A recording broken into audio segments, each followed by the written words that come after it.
아멘. 네, 오늘은 영과 육을 새롭게 라고 하는 제목으로 우리 말씀 나누겠습니다.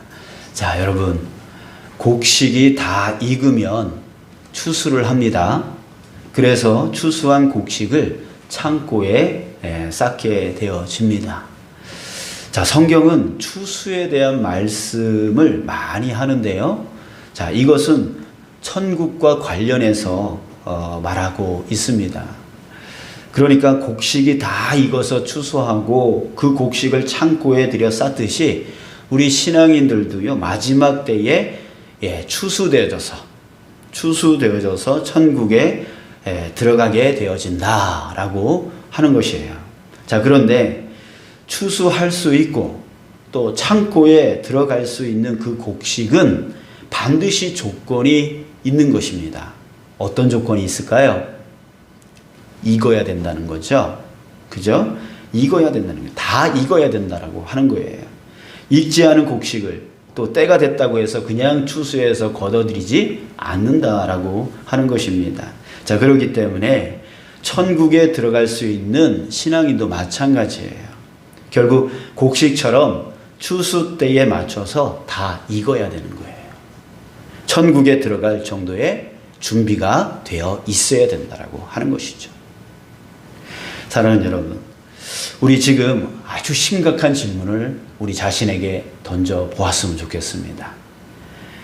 왜 심각하냐면 이 한순간의 결정이요, 천국에서 영원히 사느냐 아니면 지옥에서 영원히 사느냐, 이것이 판가름 날 수가 있기 때문에 그렇습니다. 자, 여러분, 질문 한번 해봅니다. 오늘 당장 주님께서 세상을 끝내시고 심판을 하신다면 우리 자신은 천국으로 추수되어서 들어갈 것을 여러분 확신하십니까? 우리 좀 더 현실적으로 질문을 해볼까요? 우리는 언제 죽을지 모르죠? 그죠? 언제 죽을지 모릅니다. 자, 그날이 바로 오늘이라면, 그래서 더 이상 천국을 갈 준비할 기회가 없어지는 그 순간이 왔다면, 여러분, 우리는 누구나 그 순간이 반드시 오죠? 반드시 옵니다. 언제 이르는지 우리 모르는 거죠. 자, 성경에 보면 죽음 가운데 있다가 예수님 재림하실 때에 먼저 죽은 자가 부활하여서 들려 올려갈 것이다, 이렇게 말씀하고 있습니다. 자, 여러분, 그렇게 될 것을 여러분 확신하십니까? 아멘. 여러분 자신이 그렇게 될 것을 확신하세요? 오늘 당장 내가 죽어도, 죽으면 기회가 없어지는 거잖아요. 예수님이 재림할 때까지 그 죽음 가운데 우리는 잠시 기다려야 되는 것인데, 이제 오늘 죽어도 나는 준비가 되어 있는가라고 하는 질문인 거죠. 자, 여러분들 다시 한번 생각해 보세요. 추수할 곡식은 어떤 조건을 갖고 있어야 된다고요? 추수 때에 맞춰서 완벽하게 완전히 익어야 된다라고 하는 거예요.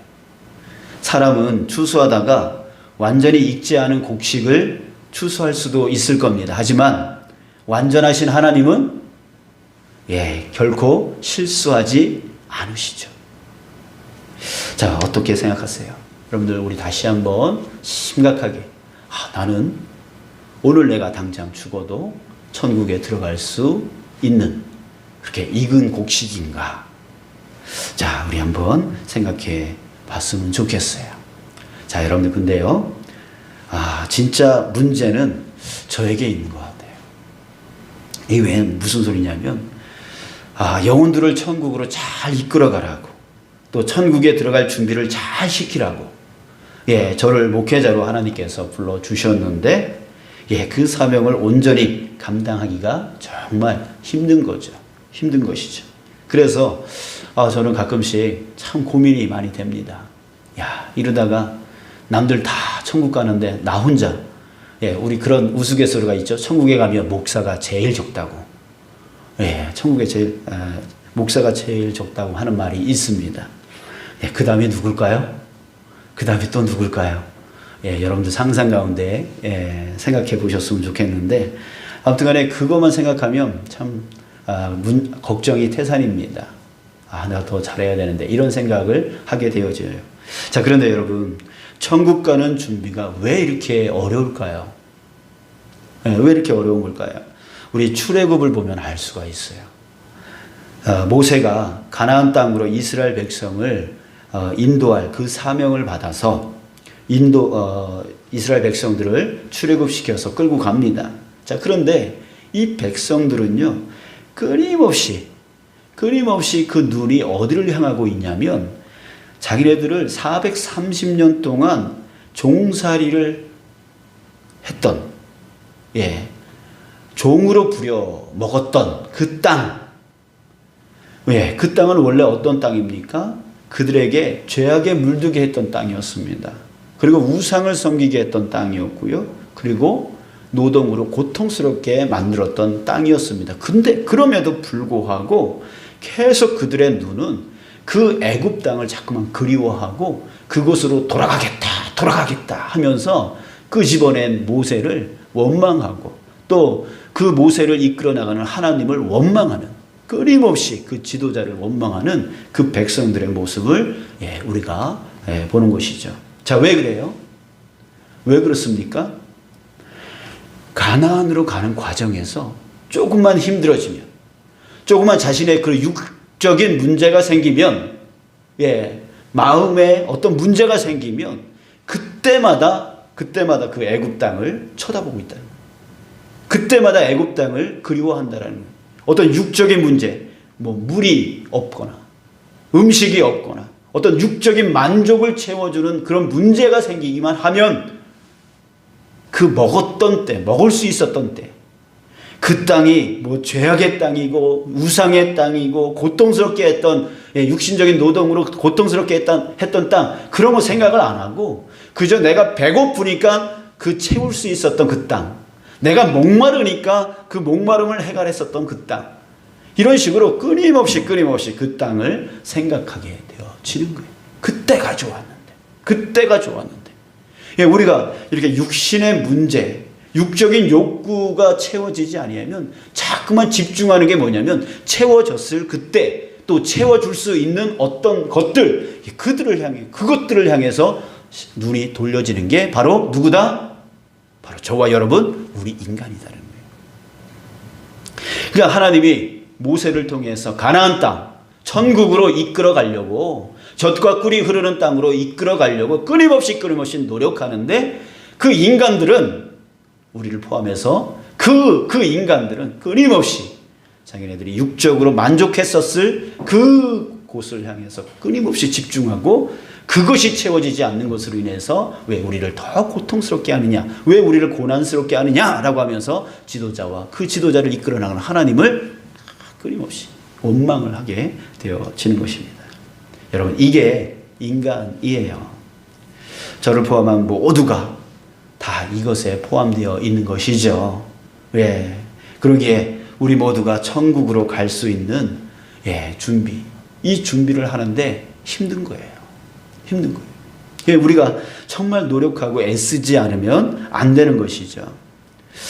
자, 그러나 여러분들 걱정하지 마십시오. 오늘 본문 말씀은 걱정하지 말라고 우리에게 주신 말씀이에요. 우리 오늘 말씀이 참 우리에게 위로와 힘을 주는 말씀인데요. 우리 안에 천국 가야 되는데, 그런데 나는 아직 준비가 된 것 같지 않아서 그것 때문에 염려가 된다면 여러분들 우리 27절을 한번 보세요. 27절 우리 함께 읽어볼게요. 시작. 그가 밤낮 자고 깨고 하는 중에 씨가 나서 자라되 어떻게 그리 되는지를 알지 못하느니라. 알지 못한다라고 말씀하고 있어요. 씨가 어떻게 자라는지 우리는 모르죠. 잘 모르죠. 잘 모릅니다. 우리는 알지 못한다라는 거예요. 씨앗이 자라는데 어떻게 자라는지 잘 모른다라고 하는 거예요. 자, 그리고 나서 28절을 보십시오. 또 함께 읽겠습니다. 28절 시작. 땅이 스스로 열매를 맺되 처음에는 싹이요 다음에는 이삭이요 그 다음에는 이삭의 충실한 곡식이라. 자, 여기서 땅이 스스로 열매를 맺대라고 되어 있어요. 땅이 스스로 열매를 맺게 한다라고 말하고 있는 거예요. 여기서 두 가지를 우리가 알 수가 있는 거예요. 땅이 스스로라고 했기 때문에 여기에 한 가지는 우리 힘으로 되어지는 것이 아니다라고 하는 거예요. 우리 힘으로 되어지는 것이 아니다. 우리가 지금 천국으로 갈 수 있느냐 없느냐 이 문제는요, 우리 힘으로 되어질 수 있는 것이 아니라고 하는 거예요. 예. 자, 또 한 가지는 뭐냐면, 그러면 진짜 땅이 스스로 열매를 맺게 만드느냐? 그게 아니고 그 땅 가운데 하나님의 보이지 않는 힘이 작용하고 있다는 얘기예요. 하나님께서 이끌어가고 있다라고 하는 얘기죠. 예, 그래서 하나님께서 책임지고 이끌어가는 것, 예, 이끌어가고 있다라고 하는 그 사실을 이 본문에서 말해주고 있는 것입니다. 자, 그러나 그렇다면 우리가 아무 노력 안 해도 되겠네요? 그거 아니죠. 그거 아니죠. 예, 농사꾼이 열매를 맺기 위해서 열매를 맺게 하기 위해서 노력 안 합니까? 아니죠. 그 말은 전혀 아니죠. 예, 노력을 안 할 수가 없는 거예요. 할 수 있는 것을 해야 됩니다. 노력할 수 있는 것을 해야 되는 거예요. 그러나 이 말씀의 의도는 뭐냐면 그 노력이 열매를 맺는 결정적인, 우리의 노력이 열매를 맺는 결정적인 요인이 될 수 없다는 얘기예요. 그 결정적인 요인은 누구한테 있다? 바로 하나님께 있다라고 하는 거예요. 하나님께 있다는. 그러니까 우리가 할 수 있는 것들을 하되 내가 열매를 만드는 것이 아니라 하나님이 결정적으로 이끌어 주셔서 열매를 맺게 해 주신다라고 하는 것이죠. 사랑하는 여러분, 지금도 하나님께서 이 자리 저와 여러분들과 함께 하심을 믿습니다. 우리 지난 주일마다 일하시네 주께 아끼지 않는 자들에게 일하시네 예, 그렇게 우리가 찬송을 했습니다. 바로 그거예요. 주님께서 지금도 우리의 삶 가운데 역사하여 주셔서 일하고 계시는 거예요. 이끌어주고 계시는 거예요. 자, 그랬을 때 우리는 다만 두 가지만 노력하면 되는 거예요. 첫 번째는 뭐냐면 바로 그렇게 나를 위해서 일하시는 주님에 대한 믿음과 확신. 믿음과 확신. 그렇지 않아 보일 때, 그렇지 않아 느껴질 때, 주님이 나와 함께하지 않게 느껴지거나 주님이 나를 사랑하지 않게 생각되어지거나 그런 상황들이 있잖아요. 그런 환경들이 있잖아요. 예, 그럴 때라도 믿음, 그럴 때라도 확신, 그걸 갖는 거예요. 예, 그걸 갖는 거예요. 주님이 결국 나를 푸른 풀밭과 실만한 물가로 결국에는 인도해 나가실 거라는 그 믿음과 확신, 이것을 우리가 잡고 살아가는 그것을 노력해야 된다는 거예요. 여러분들, 이것은 그냥 허상이 아니에요. 원래 사실인 거예요. 사실. 우리의 믿음과 그 확신은 사실인 거예요. 여러분들, 아무리 흔들리는 일이 있더라도 여러분들, 주님께서 우리를 푸른 풀밭과 쉴만한 물가로 인도해 주실 것, 천국으로 인도해 주실 것, 예, 그것을 믿고 살아갈 수 있는 저와 여러분들 되시길 축복합니다. 아멘. 예. 또 두 번째는요, 우리 26절 말씀을 통해서 우리가 깨달을 수 있습니다. 26절 말씀 또 함께 읽겠습니다. 시작. 하나님의 나라는 사람이 씨를 땅에 뿌림과 같으니. 예. 자, 그래요.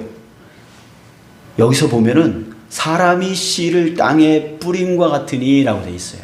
그 씨는 누가 뿌린다 그래요? 사람이. 그러니까 우리 사람이 노력하는 것을 얘기하는 거예요. 자, 여기서 그 사람이 뭘 합니까? 씨를 뿌립니다. 씨를 뿌립니다. 자, 그러니까 우리도 씨를 뿌려야 되는 거예요. 계속 씨를 뿌려야 되는 거예요. 계속 씨를 뿌려야 되는 거예요. 근데 그 씨를 이 앞에서 첫 번째 예수님께서 비유하실 때에 그 씨는 무엇이라고 그랬어요? 바로 말씀이라고 했단 말이에요. 예수님이 그 씨를 말씀이라고 말씀하셨어요. 자, 씨는 말씀이에요. 그러니까 우리는 계속해서 뭘 노력해야 되냐면 말씀의 씨앗을 뿌려야 되는 거예요. 어디에? 내 마음의 밭에. 끊임없이 말씀의 씨앗을 뿌리는 거예요. 그렇게 되어질 때에 그 뿌리고 그것을 지키고 그것을 양육되어질 수 있도록 계속 노력하는 삶을 살되 결정적인 요인은 주님께서 자라가게 하신다. 열매 맺게 해 주신다라고 하는 거예요. 그러니까 우리가 할 수 있는 노력, 그 노력은 무엇이냐면 바로 말씀의 씨앗을 끊임없이 나의 마음의 밭에 뿌리는 것. 이것을 우리가 계속 끊어지지 않게 해야 된다라고 하는 것입니다. 자, 여러분. 지금 예수님께서요, 다음 주에 우리 함께 나눌 네 번째 비유까지 네 가지의 비유를 하시는데요. 처음에는 뭐 네 가지 땅에 뿌려진 씨 비유, 두 번째는 등경 위에 등불 비유, 그리고 오늘 이 비유와 다음 주에 겨자씨 비유, 이 네 가지의 비유를 하시는데 이 네 가지의 비유의 초점은 바로 무엇입니까? 예수님께서 이 말씀하셨잖아요. 들을 귀 있는 자는 들을지어다.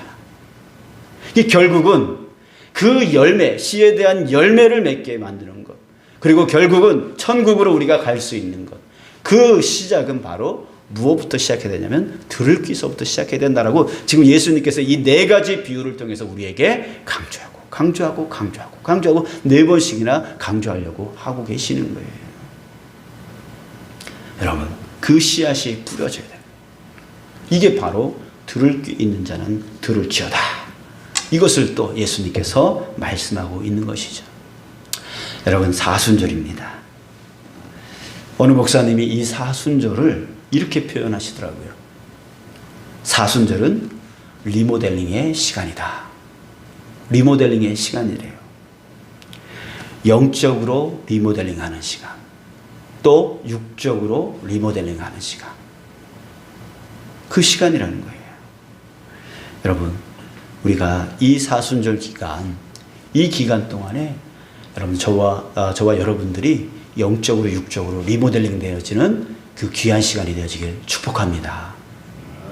영적으로 새로워지기 위해서 지금 우리 사순절 영적 순례를 지금 하고 있잖아요.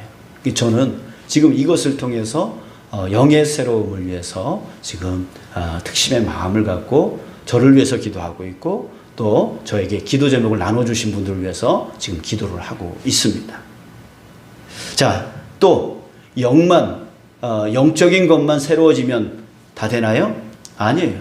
지금 뭘 위해서 지금 영과 이게 새로워져야 된다 그러죠? 하나예요. 들을 귀. 이 귀가 열리기 위해서요. 주님의 말씀의 씨앗이 내 귀로 들어서 내 마음의 밭에 뿌려지기를 위해서 지금 이 영과 육이 새로워져야 된다라고 하는 거예요. 근데 영만 새로워진다고 되어지는 게 아니에요. 피곤하면요, 안 들려요. 그잖아요. 피곤하면 안 들려요. 내 체력이 약해지면 또 안 들리잖아요. 그래서 육도 새로워져야 돼요. 그래서 저도 이 육이 새로워지기 위해서 지금 일주일에 두세 번 정도는 10,000보 이상 걷기, 이거 실천하고 있어요. 여러분, 저는 영적으로 새로워지기 위해서 지금 영적 순례에 그 시간에 정말 특심의 마음을 갖고 기도하고 있고, 육적으로 새로워지기 위해서 일주일에 두세 번 10,000보 이상 걷기, 이것을 실천하고 있습니다. 여러분들도 우리 함께 했으면 좋겠어요. 이 방법 이외에 다른 방법들도 많을 겁니다. 여러분, 영적으로 새로워지기 위해서 내가 무엇을 해야 되는지, 육적으로 새로워지기 위해서 내가 무엇을 해야 되는지, 그래서 이 영과 육이 새로워져서 내 귀가 열려서 천국으로 가게끔 그 준비할 수 있는 그 유일한 한 가지의 방법, 주님의 그 말씀의 씨앗이 내 귀로 들려 마음밭에 뿌려지는 그 일이 결코 멈춰지지 않게끔 만드는 준비, 이것이 바로 리모델링의 목적인 거예요. 사랑하는 여러분들 영적으로 새로워지는 기 위해서 여러분들 계획하고 또 실천하는 여러분들 되기를 원합니다. 또 육적으로 또 회복되어지고 강건함을 입을 수 있는, 새로워질 수 있는 그 계획이 여러분들에게 있기를 원합니다. 그래서 영육이 강건하여져서 올해 정말 그 마음밭에 주님의 말씀의 씨앗이 많이 뿌려져서 뿌려져서 주님께서 일하시는 것을 인하여 우리가 더욱더 그 천국에 들어갈 수 있는 준비가 언제 오는지 모르는 내 생명의 끝, 언제 오는지 모르는 하나님의 그 심판의 날, 그 날을 오늘 준비해놓고 또 내일 준비해놓고 우리가 하루하루 준비하며 살아가는 저와 여러분들 되지 주님의 이름으로 축복합니다. 아멘. 우리 그러기 위해서 우리 주님께 또 도움을 구하는 기도 우리 함께 하겠습니다. 주님 도와주십시오. 영이 새로워질 수 있도록, 육이 새로워질 수 있도록 내가 무엇을 어떻게 해야 되는지 알게 하여 주시고, 만약에 정말 새벽 저는 너무나 힘든데 주님께서 원하시면 힘 부어 주십시오. 건강 부어 주십시오. 우리 이렇게 주님 앞에 도움을 구했으면 좋겠습니다. 기도하시겠습니다. 아버지 하나님, 아버지